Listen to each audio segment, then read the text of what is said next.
Olá, tudo bem com você? Seja bem-vindo a este espaço. Você está aqui no canal Justo Cálice e hoje nós vamos falar sobre Avatar, Fogo e Cinzas. Bom, a questão que nós vamos abordar hoje é a respeito de uma pergunta. E essa pergunta é: qual a religião de Avatar? E daí você possa estar pensando, né? Olha, mas a religião não está mostrada no filme? Não é ela o culto a Eywa, a grande, a poderosa Eywa, que proverá? Bom, eu sinto lhe informar, mas, pelo menos na minha opinião, eu acho que essa não é a verdadeira religião de Avatar. Então, qual seria? A grande questão é que James Cameron, aquele diretor, né, já dirigiu vários filmes, várias obras, ele deve ter acordado num dia de manhã e pensado: poxa, como é que eu vou fazer para assim, juntar uma porrada de coisa e fazer uma colcha de retalhos assim religiosa que talvez vai agradar a todo mundo e tal. E é isso mesmo que ele faz em Avatar. E aqui eu tenho alguns exemplos, né, de troncos religiosos que a gente pode pensar, né, grandes ramos aí da religião. Então, ele pensou: vou botar aqui um pouquinho de animismo. O que será que vai ficar bom? Um pouquinho de animismo e talvez um panteísmozinho também interessante. Aí ele pensou também: poxa, se eu botar alguns elementos assim do politeísmo, rapaz, vai dar aquela pitadinha saborosa. E aí você tem as religiões assim mais concretas, mais específicas, né? A gente pode falar aqui de hinduísmo, budismo, shintoísmo, taoísmo, tradições indígenas, aborígenas e inclusive traços, né, do próprio cristianismo aqui na cultura ocidental, né? Então ele junta tudo, faz aquele balaio de gato gostoso, empacota e manda no filme, né? E a questão é: como é que isso pode funcionar, né? Como é que essa misturada toda funciona no filme? E apesar de tudo isso, essa ainda não é a verdadeira religião do filme, porque a gente pode lembrar, né? Numa história a gente tem basicamente duas formas, né? Duas formas não. Mas a gente conta a história concreta, mas por trás da história também existe uma outra história, né? O que a gente chama de metanarrativa, ou seja, aquilo que vai além da narrativa. E olhando para essa metanarrativa, a gente percebe que, na verdade, o que está por trás de toda a história de Avatar não é a crença numa realidade metafísica, numa realidade sobrenatural, mas o que está ali é uma visão e um entendimento de mundo completamente materialista. Talvez você possa estar se perguntando: o quê? Como assim? Avatar materialista, mas tem tantas coisas ali. Mas o materialismo, o cientificismo são o que guiam talvez não a visão de mundo dos personagens principais e da cultura daquele mundo, mas é o que guia a construção metanarrativa de toda a história. Inclusive, provavelmente, dentro da própria visão do James Cameron, a visão pessoal dele, íntima, né? Ali de foro íntimo. E por que isso, né? A gente pode estar esperando: olha, mas se é materialista, se é cientificista, como que pode ser toda essa construção de mundo? E a questão é que não é esse materialismo, esse cientificismo puro. Ou seja, não é a modernidade, não é essa coisa pura, né? Antes da Segunda Guerra Mundial não é esse tipo de mentalidade, mas sim é a mentalidade da pós-modernidade.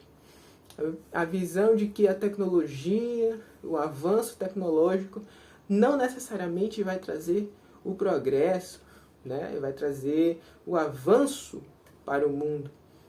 E daí é onde ocorre a abertura para analisar outras realidades, outras culturas, que não necessariamente têm um avanço tecnológico das sociedades, né, mais, digamos assim, que estudam mais esses assuntos, mas mesmo assim, mesmo não tendo essas coisas, o conhecimento delas é considerado como talvez tendo ali o seu valor. O que aparentemente parece algo muito interessante, muito bom, muito humano. Olha aí, né? Uma nova abordagem para encarar os fatos. Mas qual é o problema dessa realidade? Qual é o problema desse tipo de visão? O problema é justamente porque essa aproximação ela não se dá num campo, pelo menos no campo religioso, ela não se dá de uma perspectiva de completa aceitação daquilo que está sendo posto. E é aqui onde a gente introduz o conceito do relativismo. Relativismo? Sim, relativismo, porque a partir desse entendimento, como aquilo que o conhecimento, digamos assim, entre aspas, científico, não é mais a verdade absoluta, porque a pessoa deixou de ser moderna, e agora ela passou a ser pós-moderna, ela agora vai entender as coisas a partir de uma relatividade, uma subjetividade. Então cada povo tem as suas coisas a contribuir, e isso inclusive no mundo da religião. Só que qual é a questão? Quando você se aproxima de qualquer religião que seja, com esse entendimento, apesar da aparente valorização que você está dando para aquela religião, não, poxa, como aquela religião é muito boa, poxa, o hinduísmo, não, e o taoísmo, e o budismo, nossa, que coisas lindas. Apesar dessa aparente valorização da religião, a questão é que, no fundo, a sua visão de mundo ainda se mantém materialista e cientificista, porque é essa realidade da pesquisa que vai filtrar, que vai guiar o seu passeio por todas essas culturas. E quando você avalia dessa forma, você está colocando todo mundo no mesmo patamar e está diluindo cada especificidade dessas religiões num grande, entre aspas, ecumenismo, né? Porque não é necessariamente um ecumenismo, mas é uma espécie de abordagem um tanto ecumênica, né? Só que guiada por uma visão cientificista e materialista.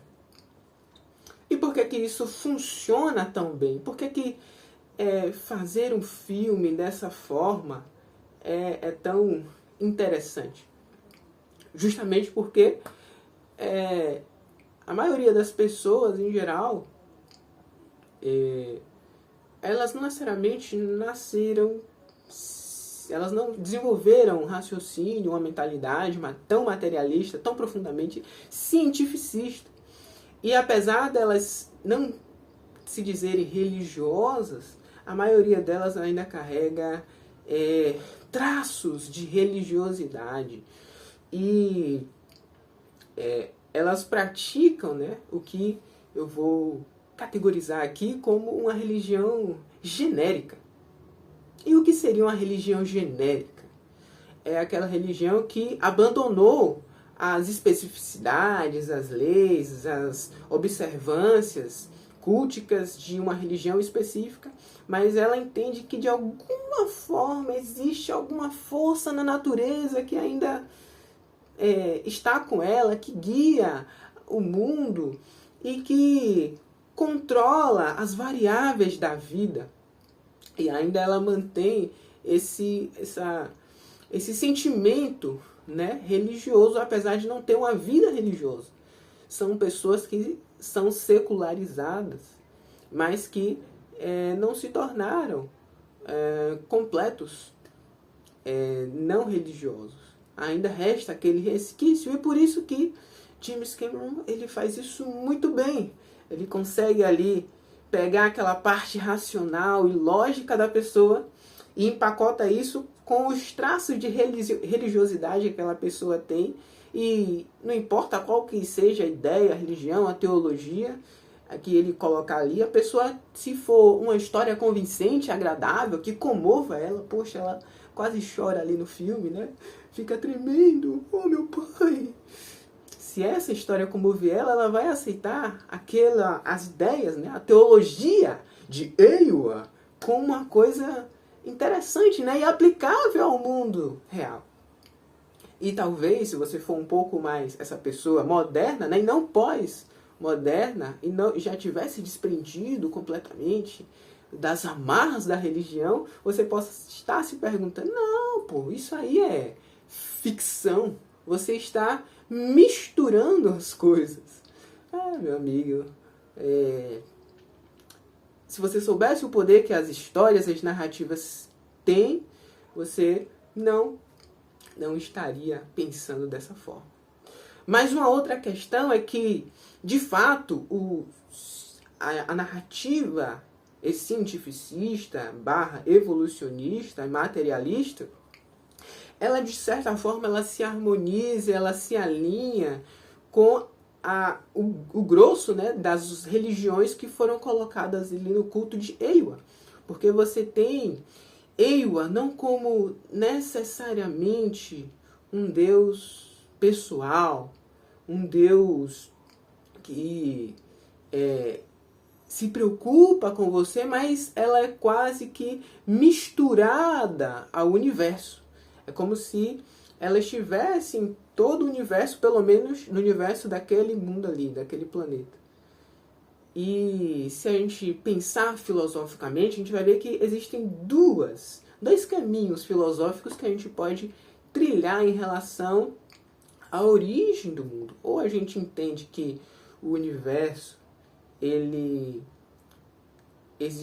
foi criado a partir de um ser todo-poderoso que o fez, ou nós entendemos que ele sempre existiu.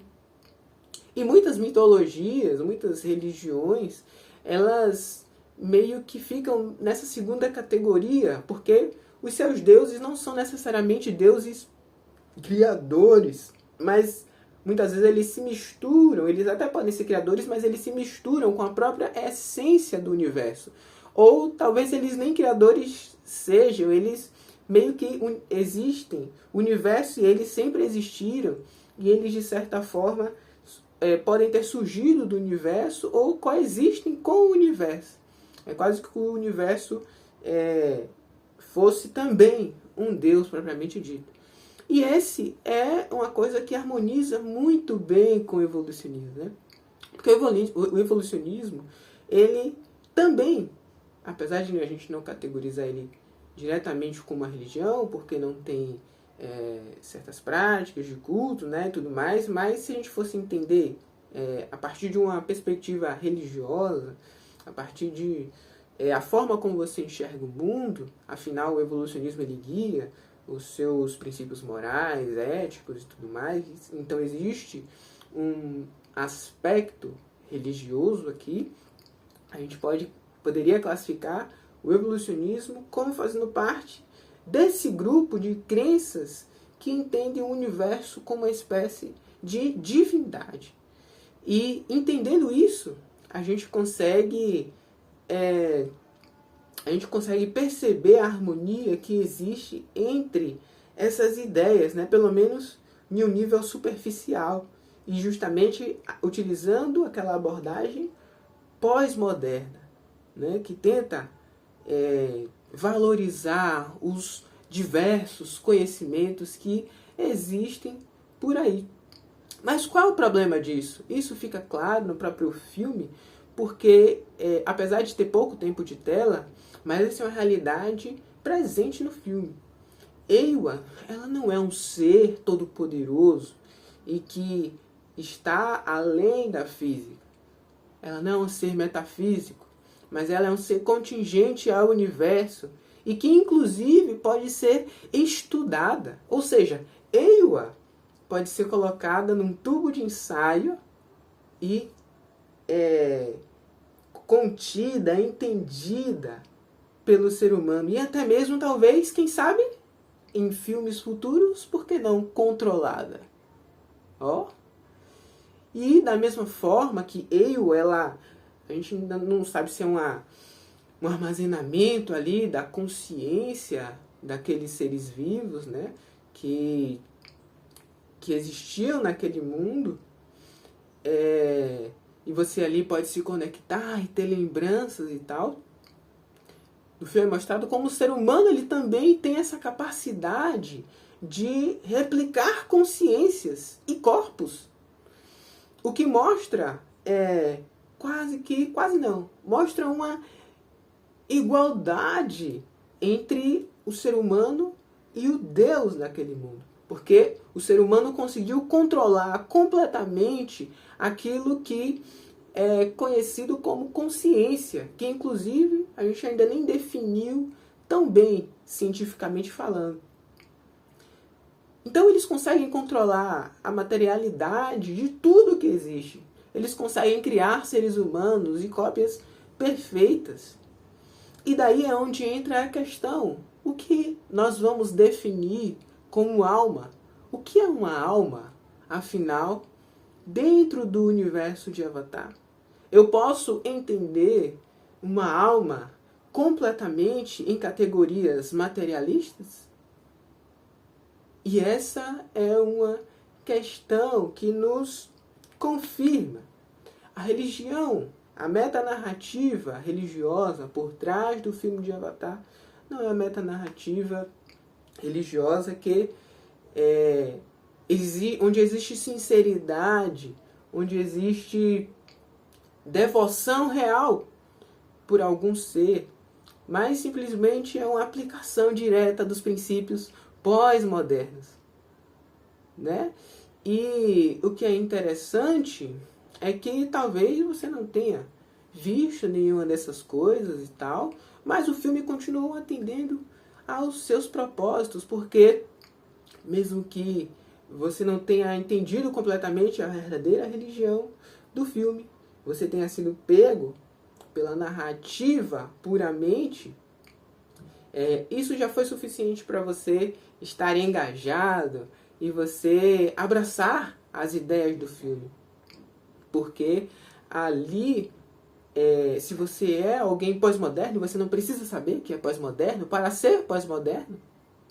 Você é alguém secularizado, mas não tão religioso assim, você vai abraçar essa religião genérica, essa religião que não tem compromisso real com as religiões práticas. Você não precisa ter obrigações, você não precisa cumprir as cerimônias, os rituais, não necessariamente você precisa cumprir uma ética ou moral específica de uma religião, e você pode fazer, porque você pode fazer a sua própria, ao seu modo, ao seu gosto, as suas próprias preferências. Ou seja, no final de tudo, o verdadeiro Deus na metanarrativa de Avatar não é Eywa, mas sim você mesmo. É o próprio eu. E aí está a questão, né? A quem você tem adorado? Será que é a você mesmo? Ou a um Deus a quem você diz seguir? Ou a nenhum Deus, se você não segue a nenhum?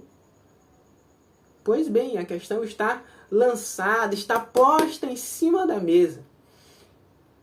O pós-modernismo, ele, com ares de valorizar os diversos conhecimentos e as religiões, ele rebaixa cada uma delas e coloca, mesmo que não intencionalmente, a sua própria visão, a visão moderna, a visão cientificista e materialista como acima de todas as outras. E ele exclui completamente a realidade da metafísica, afirmando que toda a metafísica pode ser explicada por meios naturais e materiais. Se você gostou desse vídeo, deixa o like aí, se inscreve no canal para dar aquela força, e é isso aí. Eu me chamo Felipe Ângelo e foi um prazer estar aqui com você, e você é muito bem-vindo neste canal. E sempre lembre-se, existe um justo cálice. Bye bye!